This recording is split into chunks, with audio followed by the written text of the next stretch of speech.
क्या हाल है भाई यूपी वालों। सुनने में आया कि बहुत तेज हवा चल रही है यूपी सब इंस्पेक्टर के नोटिफिकेशन को लेके। आ जाओ, आज चर्चा करते हैं इसी बात को लेकर। मेरे बच्चों, आप सभी को नमस्कार। मेरे दोस्तों, आज मैं चर्चा करने जा रहा हूं कि यूपी सब इंस्पेक्टर का जो नोटिफिकेशन है क्या जुलाई में आ सकता है। यूपी कांस्टेबल की वैकेंसी के बारे में क्या इंफॉर्मेशन है और यूपी पुलिस रिक्रूटमेंट बोर्ड में क्या क्या नए अपडेट हुए हैं। मेरे दोस्तों, इसी बात को लेकर आज मैं ये वीडियो बना रहा हूं। आप सभी का स्वागत है। आइए देखो यार, कल ही एक न्यूज आई और न्यूज में कहा गया कि भाई आरक्षी नागरिक पुलिस के 60,244 पदों पर नियुक्ति आरक्षियों का प्रशिक्षण शुरू हो गया। आप जानते हैं कि 17 जून 2025 को लगभग सभी बच्चों ने यूपी पुलिस कांस्टेबल के रूप में ट्रेनिंग ज्वाइन कर ली। और आपको यह बात भी अच्छे से पता है कि इतनी बड़ी संख्या में जब पद होते हैं तो उनकी ट्रेनिंग कराना अपने आप में एक बहुत बड़ा चैलेंज होता है। और यूपी सरकार हमेशा ये चाहती है कि आगे ये चैलेंज हमें ना मिले। इसीलिए अगर ध्यान से देखेंगे तो इसमें लिखा हुआ है कि अगली सिपाही भर्ती की प्रक्रिया इस हिसाब से शुरू की जाएगी जिससे नव चयनित अभ्यर्थियों को प्रशिक्षण के लिए प्रतीक्षा न करनी पड़े। यूपी सरकार इतना क्यों सोच रही है, या यूपी पुलिस रिक्रूटमेंट बोर्ड इतना डिटेल में क्यों सोच रहा है इस बार। देखिए, आप जानते हैं कि चुनाव का समय 2027 में यूपी में चुनाव होने वाला है। इस बार सरकार किसी भी हालत में अपने चेहरे पर यह दब्बा नहीं लगाएगी कि कोई पेपर लीक हो गया है, कोई अव्यवस्था होगी। इसीलिए बहुत सिस्टमेटिक तरीके से इस बार काम हो रहा है। क्या काम होने लग रहा है, अगर आप ध्यान से देखेंगे तो मेरे दोस्तों 29 जून 2025 को ये जो नाम लिखा हुआ है श्रीधकर, इनको अपॉइंट किया गया है यूपी पुलिस रिक्रूटमेंट बोर्ड का डीजी बनाया गया है। क्यों बनाया गया डीजी, ताकि 2027 में जो इमेज जाए, 2026 की इमेज 2027 में जाएगी और वो जो इमेज जाए वो इतनी सॉलिड जाए कि भैया यूपी में जो एग्जाम कंडक्ट हुए वो नंबर एक तरीके से हुई, एक भी चीटिंग नहीं पकड़ी गई। इस बार ये पूरी जी जान लगा देंगे, तभी इतनी बड़ी संख्या में 5 आईपीएस ऑफिसर को इसमें शिफ्ट किया गया है कि भैया एग्जाम टाइमली कंडक्ट करो, प्रॉपरली कंडक्ट करो। और इनकी अभी के लिए जो ड्यूटी बनाई गई है वो 19,220 पुलिस कांस्टेबल के रिक्रूटमेंट की बनाई गई है। सच बात यह है कि यूपी सरकार अपनी इमेज को लेकर बहुत सतर्क है और बहुत अच्छे से काम कर रही है। 4534 पद ऐसे हैं जो यूपी सब इंस्पेक्टर के लिए रिजर्व है। इन्होंने खुद ही कहा है कि भैया उत्तर प्रदेश पुलिस भर्ती व प्रोन्नति बोर्ड के निरीक्षक लिपिक संवर्ग की भर्ती परीक्षा सितंबर में कराने की तैयारी कर रहा है। ऐसा एक कह रहे हैं कि यूपी जो सब इंस्पेक्टर क्लर्क वाला जो सेगमेंट रहता है वो मेरे बच्चे ये सितंबर में एग्जाम कराने की कोशिश कर रहे हैं। मैं आपको बहुत सिंपल तरीके से कह रहा हूं अपने असेसमेंट के बेस पे कि बहुत ज्यादा संभावना है कि आपका जो एग्जाम हो मेरे बच्चे वो दिसंबर में हो। दिसंबर 2025 में यूपी सब इंस्पेक्टर का एग्जाम होगा। नोटिफिकेशन जो होगा मेरे बच्चे वो या तो जुलाई आखिरी में आएगा या अगस्त के पहले सप्ताह में आपको नोटिफिकेशन मिलेगा।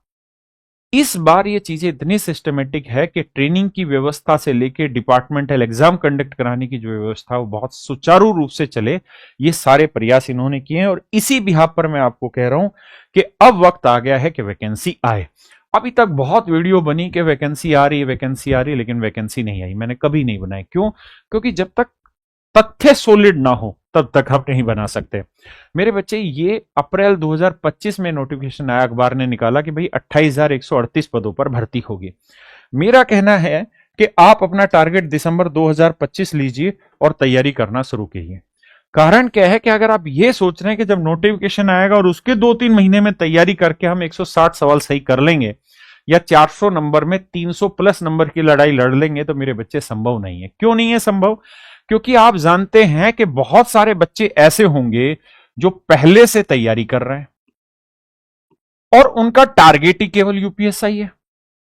80% से ज्यादा बच्चे ऐसे होते हैं यूपीएसआई में जो सिलेक्ट होते हैं, मैंने देखा है, वो किसी और चीज का फॉर्म ही नहीं भरते। उनका जुनून होता है केवल यूपीएसआई, केवल यूपीएसआई, ना एसएससी सीजीएल ना कुछ और दूसरी चीज क्या है कि 3 साल की इस बार एज में रिलैक्सेशन दे दिया। तो ये 3 साल का मतलब हो गया कि बच्चा बहुत बढ़ा देगा, कम से कम 2 गुना बच्चा तो करेगा ही करेगा। तो मेरे भाई, इस 400 में से अगर आप चाहते हैं कि 330-25 नंबर लाए जाएं तो मैं आपको लिखित रूप से कह सकता हूं कि ये एक दिन में या 3 महीने की मेहनत में नहीं आएगा। ये तो तभी हो पाएगा जब आपकी मेहनत कम से कम 6, 7, 8 महीने की हो। मतलब आपकी आखिरी 4 महीने की मेहनत तो ऐसी होनी चाहिए कि आपका कोर्स खत्म हो गया, सब कुछ खत्म हो गया, अब तो सिर्फ मॉक टेस्ट दे रहे हैं और मॉक टेस्ट में दबा के स्कोर उठाने लग रहे हैं, तब तो फायदा है आपकी तैयारी का। नहीं तो भाई फिर आप हाथ पे हाथ धरे रह जाओगे, वैकेंसी आपकी नजरों के सामने से निकल जाएगी। ये वक्त ढीला रहने का नहीं है मेरे बच्चे। अगर हम लास्ट टाइम की भी बात करें, देखो ये सब बातें आपको पता है कि 2 घंटे का पेपर होता है, 2.5 नंबर का एक सवाल होता है, 35% नंबर हर एक में लाने जरूरी होते हैं, 50% नंबर टोटल में लाने जरूरी होते हैं। और ये इक्वी परसेंटाइल जो मेथड होता है ये नॉर्मलाइजेशन में यूज किया जाता है। इससे अगली वीडियो मेरी इसी चीज पर आपके चैनल पर आएगी कि इक्वी परसेंटाइल मेथड कैलकुलेट कैसे होता है, और बहुत जरूरी है इसको समझना, बहुत जरूरी है। और एक चीज और भी, आप मुझसे और क्या क्या चाहते हैं वो कमेंट के थ्रू आप मुझे बताना कि किस किस चीज पे वीडियो चाहते हैं आप मेरे से, मैं वही चीजें, क्योंकि मैं बहुत रिसर्च बेस्ड ही चीजें आपके सामने लेके आता हूं। अब मेरे दोस्तों जो मैं कह रहा था वो ये कि भैया 302 नंबर मेरिट गई थी अनरिजर्व बच्चों के लिए, सामान्य बच्चों के लिए, है ना। और जब फाइनल सिलेक्शन हुआ, जब आपको ज्वाइनिंग देने की बात हुई, तब 316 मेरिट आकी गई। तो आप सोचिए कि 316 नंबर पे मेरिट आकी गई, और इस बार वैकेंसी बहुत दिनों बाद आ रही है, क्योंकि आप समझते हैं कि 2021 के बाद 2025 आया है, बच्चे पहले से भरे पड़े हैं, भरे पड़े मतलब दिमागी रूप से तैयार है कि इस बार मौका मिला और मार देना। और नंबर ऑफ वैकेंसी भी इतनी ज्यादा नहीं है कि 20-30 हजार वैकेंसी हो, 4500 के आसपास टोटल वैकेंसी है। तो अगर आप ये स्कोर करना चाहते हैं तो आपकी तैयारी सॉलिड हो, सिलेबस के बारे में नहीं पता हो तो मैं बता देता हूं भाई, ये आपका जनरल नॉलेज का सिलेबस है, ये मेरे बच्चे आपका मूल विधि लॉ एंड कॉन्स्टिट्यूशन का सिलेबस है, इंग्लिश और हिंदी में लिखा हुआ है। यहां मैं लिख देता हूं कि हिस्ट्री भैया 1 से 2 सवाल है, ज्योग्राफी 2 से 3 सवाल, सबसे जरूरी जो हिस्सा है वो पॉलिटी है, 13 से 14 सवाल आते हैं, इकोनॉमिक्स एनवायरमेंट मूल विधि से 6 से 8 सवाल आते हैं। आपकी तैयारी का सही समय तब होगा जब आप मूल विधि के पूरे सवाल और पॉलिटी के पूरे सवाल सोल्व करना शुरू कर दें, उस दिन समझेंगे कि आपकी तैयारी चरम पर है। ऐसे ही मेरे बच्चों हिंदी का ये वाला सिलेबस है ना। अब आते हैं अपने वाले सिलेबस पे, number system, simplification, decimal fraction, HCF, LCM, ratio, proportion, percentage, profit loss, discount, simple and compound interest, partnership, time and work, distance, time and distance, use of table and graph. और mensuration में बहुत हल्की ही चीजें पूछी जाती, बहुत मुश्किल चीजें नहीं पूछी जाती, ना ज्योमेट्री आती, ना ट्रिग्नोमेट्री आती, ना कोऑर्डिनेट ज्योमेट्री आती, ये सब चीजें तो पूछी नहीं जाती आपके पेपर में। मेरे बच्चे ये रीजनिंग का सिलेबस है, ये मेरे बच्चे मेंटल एप्टीट्यूड, मानसिक योग्यता का सवाल मतलब सिलेबस है। अब आते हैं कि इसकी तनख्वाह वनख्वाह के मामले में, देखो यार इसकी तनख्वाह है ना 9300 से 34,800 का पे बैंड रहता है मेरे बच्चे, जिसे हम पे स्केल कहते हैं। ग्रेड पे होता है 4200 ग्रेड पे होता है।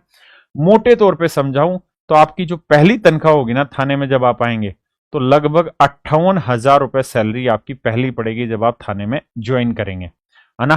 तरीका क्या होगा ज्वाइनिंग का, तो भैया कहानी यह है कि जब आप ट्रेनिंग करेंगे तो 1 साल की ट्रेनिंग होगी, इसके बाद जो आपका सिलेक्शन होता है वो होता है पीएसआई, इसे हम बोलते हैं प्रोबेशनरी सब इंस्पेक्टर। 1 साल के लिए आपकी ट्रेनिंग थानों में रहती है, उसके बाद आप बन जाते हैं पूरे सब इंस्पेक्टर, 2 स्टार वाले सब इंस्पेक्टर। इसके मेरे बच्चे 7 से 10 साल की नौकरी के अंदर अंदर आप इंस्पेक्टर बन जाते हैं, और नौकरी के 16 से 18 साल के बाद आप सर्कल ऑफिसर या डीएसपी की पोस्ट मिल जाती है, और इसके 25 से 28 साल के बाद आप असिस्टेंट सुपरिटेंडेंट ऑफ पुलिस बन जाते हैं। और मोस्टली बच्चा जो ज्वाइन करता है वो एएसपी तो बनता ही बनता है, जो सब इंस्पेक्टर की पोस्ट पे ज्वाइन करता है।